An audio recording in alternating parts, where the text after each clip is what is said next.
Hi everyone, आज हम discuss करने वाले हैं जीन म्यूटेशन। लास्ट क्लास में मैंने आपको बताया था क्रोमोसोमल म्यूटेशन के बारे में। आज हमारा म्यूटेशन वाला टॉपिक पूरा कंप्लीट हो जाएगा। वीडियो को स्किप नहीं करना है, एंड तक देखना है। हम स्टार्ट कर रहे हैं जीन म्यूटेशन। चलो आ जाओ। जीन म्यूटेशन क्या होता है? ये क्रोमोसोम है।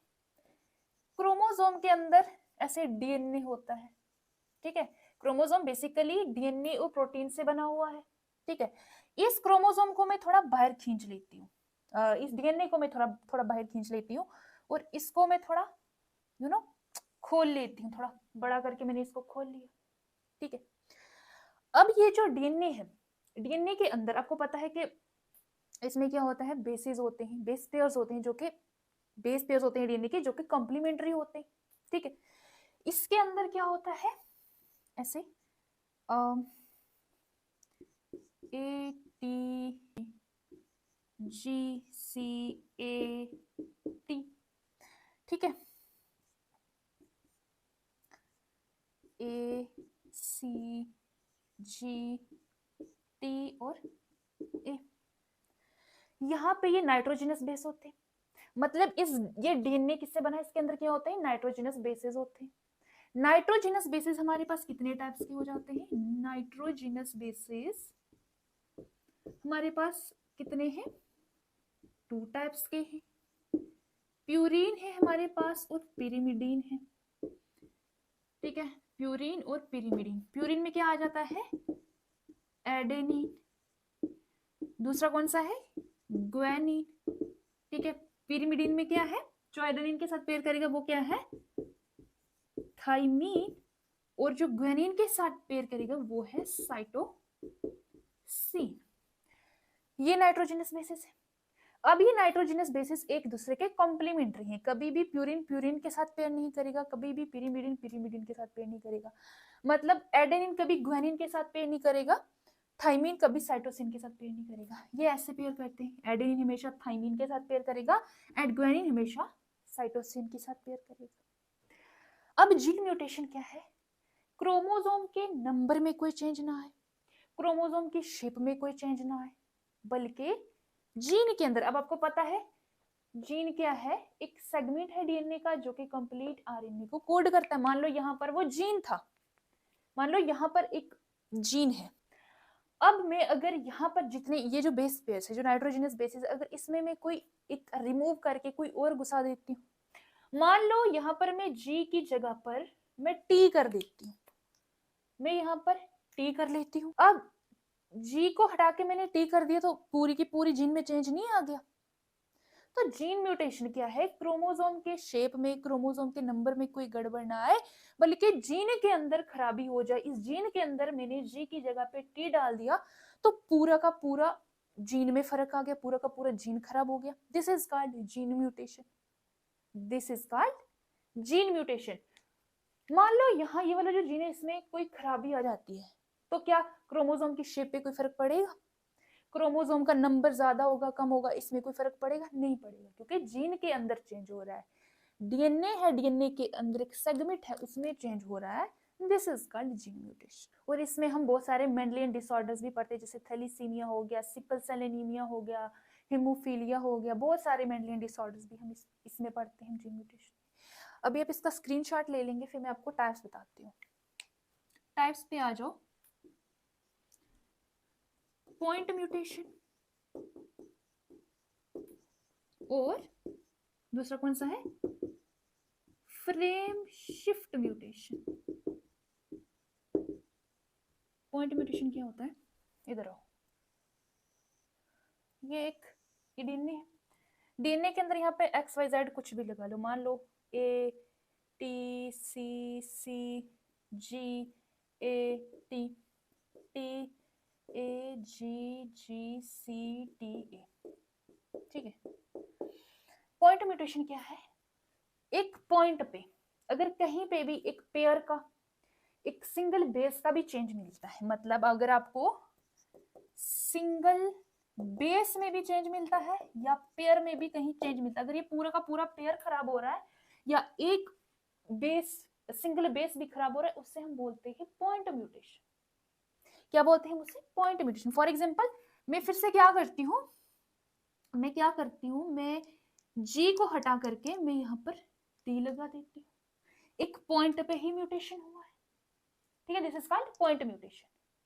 पॉइंट म्यूटेशन आगे टू टाइप का है, ट्रांसवर्जन एंड ट्रांजिशन। देखो ट्रांसवर्जन क्या है, इधर से ही समझा लो, चलो यहीं से समझाती हूँ। ट्रांसवर्जन क्या है, फिर से करते हैं, फिर से वो समझ में आ गया था। देखो यहाँ पे जी है, जी सी है। अभी मैं क्या करती हूँ, यहाँ पर मैं किसी भी नाइट्रोजनस बेस में फर्क लाती हूँ, मतलब चेंज करती हूँ। मैं मान लो मैंने यहाँ से सी उठा दिया, सी क्या है हमारे पास, सी क्या है, पिरिमिडिन है। अगर सी की जगह पर, अगर मैं उस सी की जगह पर ए कर देती हूँ, ए क्या है, एडेनिन क्या है, प्यूरिन। जब भी purine is replaced bye pyrimidine, this is called transversion. यहाँ पे क्या था, क्या था यहाँ पे, सी था। सी क्या है, pyrimidine है। कभी भी pyrimidine अगर प्यूरिन से रिप्लेस्ड हो जाए या प्यूरिन pyrimidine से रिप्लेस्ड हो जाए तो उसे हम बोलते हैं ट्रांसवर्जन। ठीक है, मान लो यहाँ पर क्या था, सीजी था, सीजी था ना, तो C is replaced by A and G की जगह पे हम यहाँ पे क्या कर लेंगे, यहाँ पर टी होगा, तो G is replaced bye T। यहाँ पे T करते हैं, रेड से करूंगी T, ठीक है। This is called transversion. Point mutation, किसी एक पॉइंट पे बेस पेयर का, सिंगल बेस का या बेस पेयर का भी उनमें चेंज आ जाए, this is called point mutation. Transversion transition दो टाइप से। ट्रांसवर्जन मतलब purine is replaced bye pyrimidine। अगर cytosine is replaced bye adenine और गुआनिन, तभी हम बोल सकते हैं कि ये क्या है, ट्रांसवर्जन है।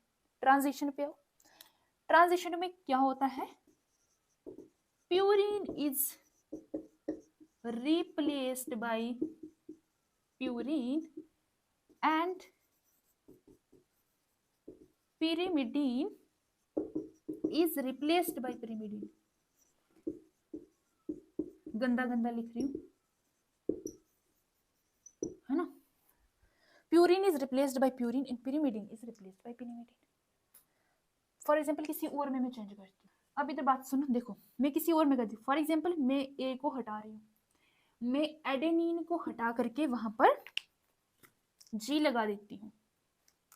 क्या था, ए था और टी था, इसको रिप्लेस करना है। मैंने एडेनिन को यहां से हटाया, मैंने जी कर दिया, जी कर दिया।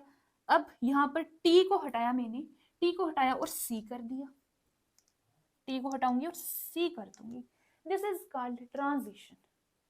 पॉइंट म्यूटेशन, सिंगल बेस या बेस पेयर में कोई चेंज आना, फर्क आना, this is called point mutation. Transversion transition आगे दो टाइप से।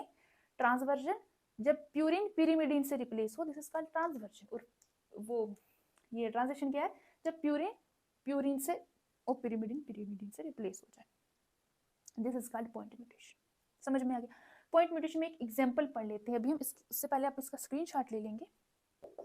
सिकल सेल एनीमिया, सेल लिखा ही नहीं, सिकल सेल एनीमिया। हेमोग्लोबिन बना रही हूं मैं, आरबीसी के अंदर हेमोग्लोबिन है। हेमोग्लोबिन के पास 4 हेम पार्टिकल्स होते हैं, ये अपने को पता, हम पहले भी ये चीज पढ़ चुके हैं। 4 हेम पार्टिकल्स होते हैं और उस पे लगी होती हैं प्रोटीनेशियस चेन, जिन्हें हम बोलते हैं ग्लोबिन चेन।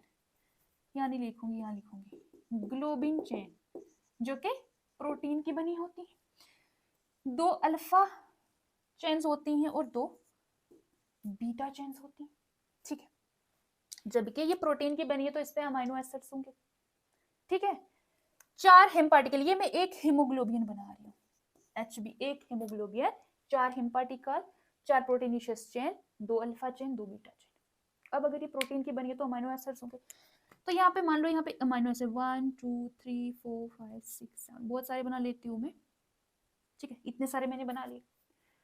अब जो सिकल सेल एनीमिया वाला बंदा होता है उसमें पता है क्या होता है, उसमें जो 6th नंबर का अमाइनो एसिड होता है, 6th नंबर पे जो अमाइनो एसिड होता है ना, वो खराब हो जाता है। बीटा चेन पे 1 2 3 4 5 6, ये वाला 6 नंबर पे जो अमाइनो एसिड है वो खराब हो जाता है, किसी कारण म्यूटेशन आ जाता है।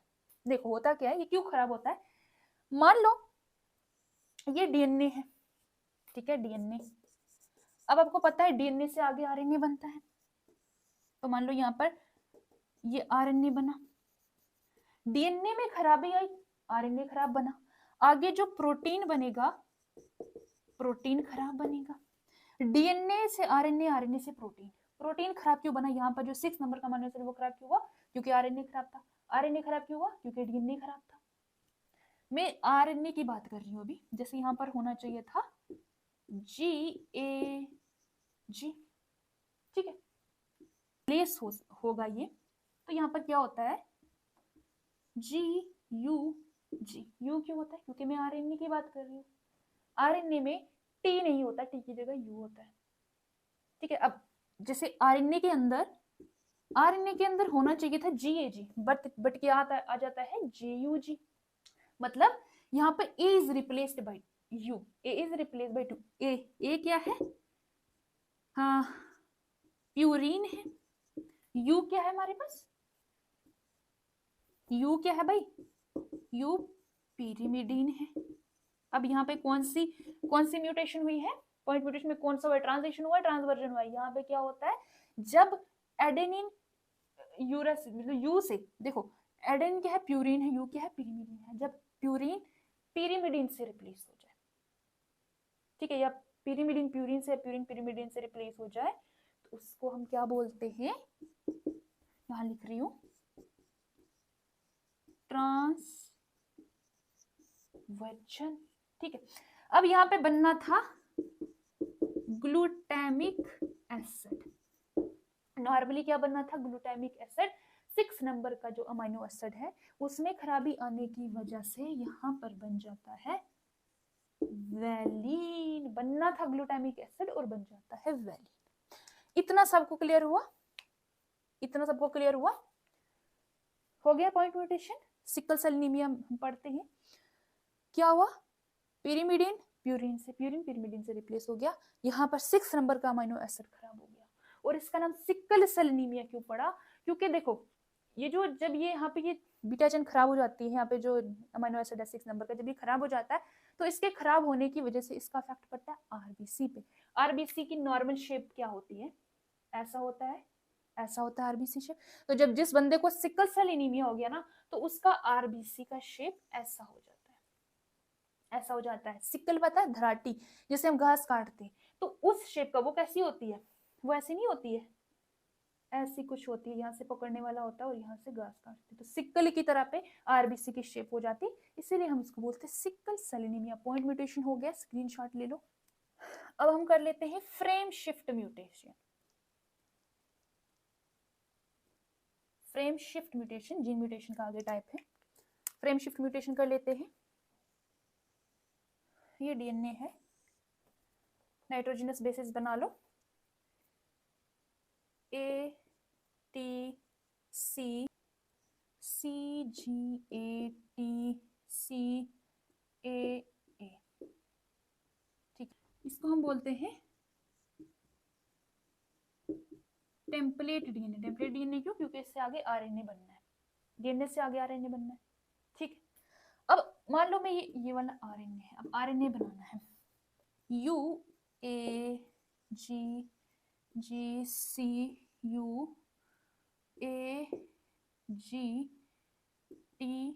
सॉरी टी नहीं आएगा यहाँ पे, यू आएगा ना।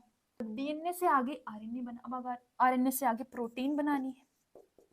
अच्छा आपको पता है प्रोटीन कैसे बनता है, प्रोटीन कैसे बनता है, हर 3 नाइट्रोजनस बेस एक प्रोटीन को कोड करते हैं, मतलब ये 3 ये 3 ये 3 और इसको हम गायब कर देंगे।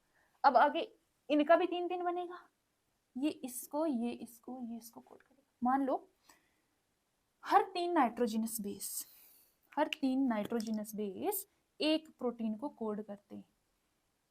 इन तीनों ने एक प्रोटीन बना लिया, कोड करा, इन तीनों ने दूसरा प्रोटीन बना लिया, फिर इन तीनों ने तीसरा प्रोटीन बना लिया। ये अब क्या बन गया, प्रोटीन की चेन बन गई है।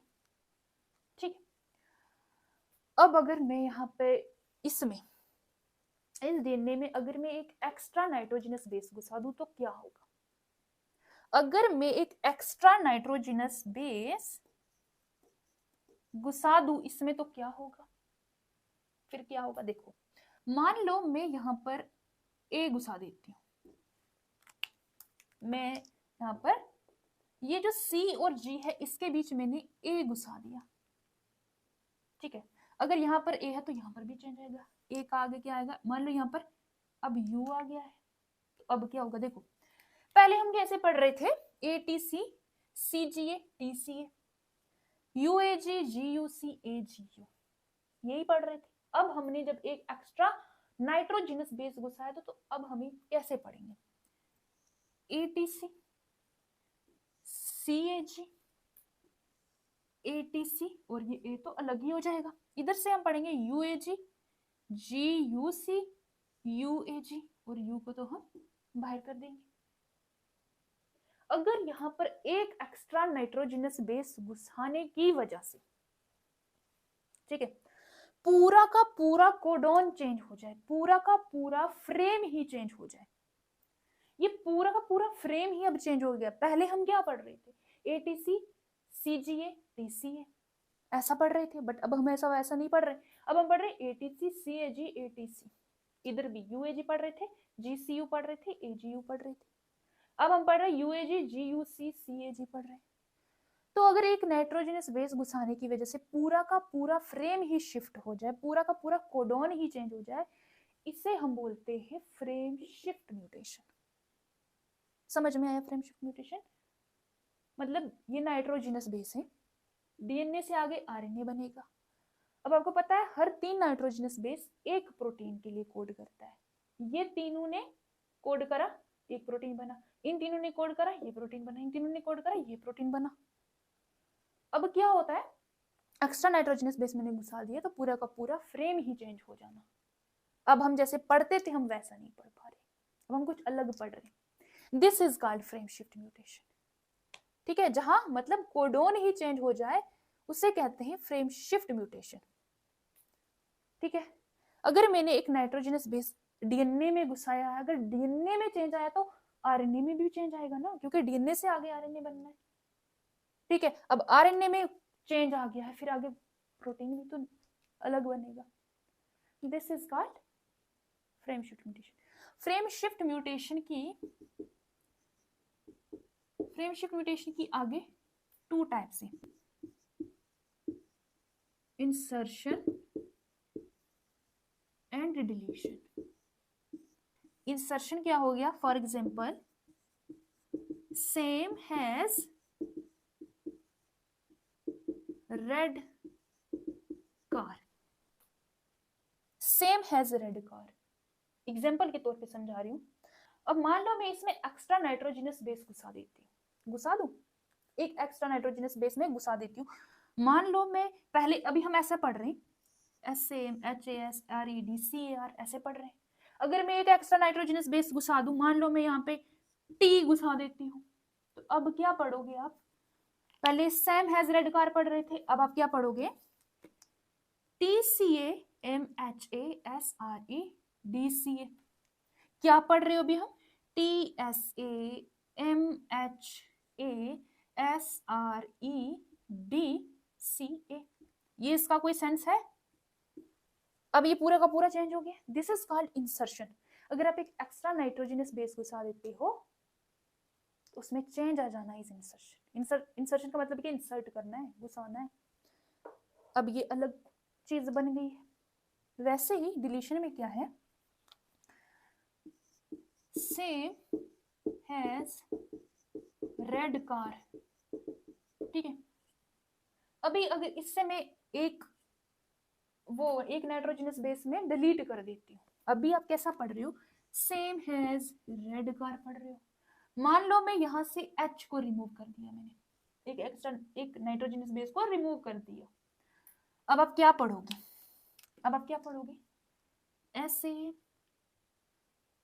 ASR, EDC और AR तो अलग ही हो जाएगा। देखो अभी आप क्या पढ़ोगे, SAM, ASR, EDC ये पढ़ोगे अभी आप, और AR तो अलग ही हो जाएगा।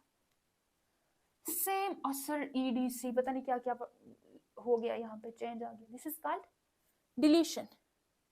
फ्रेम शिफ्ट म्यूटेशन की टू टाइप्स, इंसर्शन, डिलीशन। एक एक्स्ट्रा नाइट्रोजनस बेस घुसाना है, इंसर्शन। एक नाइट्रोजनस बेस को बस रिमूव करें, कहीं से भी उठा के रिमूव कर सकते हो। जैसे मैं यहाँ पे एक मैंने घुसा दिया था यहाँ पर, तो इधर पूरा का पूरा शिफ्ट चेंज हो गया। दिस इज कॉल्ड कौन सी म्यूटेशन, यहाँ पे इंसर्शन करा है मैंने, ठीक है। और अगर अभी मैं मान लो, इधर ही बता देती हूँ, ये वाला हटा दो, ये इंसर्शन समझ में आया। मैं अगर डिलीशन की बात करती तो मान लो अभी अगर मैं डिलीशन की बात करती हूँ, मान लो मैंने यहाँ से और G को मैंने डिलीट कर दिया, तो इधर से C भी डिलीट हो जाएगा, ठीक है। पहले आप ऐसा पढ़ती थी, अब आप पढ़ेंगे ATC, CAT, CA। डिलीशन या डिलीशन करो या इंसर्शन करो, बात एक ही है। This is called frame shift mutation, ठीक है। आज हमने म्यूटेशन को खत्म किया। हमने क्या क्या पढ़ा म्यूटेशन में? म्यूटेशन क्या होता है? क्वालिटी क्वांटिटी चेंज होना, जेनेटिक मटेरियल। जीनोमैटिक्स, आगे म्यूटेशन की कितनी टाइप्स है? 3 टाइप्स है, जीनोमैटिक्स, क्रोमोसोमल, जीन म्यूटेशन। जीनोमैटिक्स क्या है? क्रोमोसोम का नंबर बढ़ना, घटना, एन्यूप्लॉइडी एंड पॉलीप्लॉइडी। आगे एग्जांपल्स हमने पढ़ी।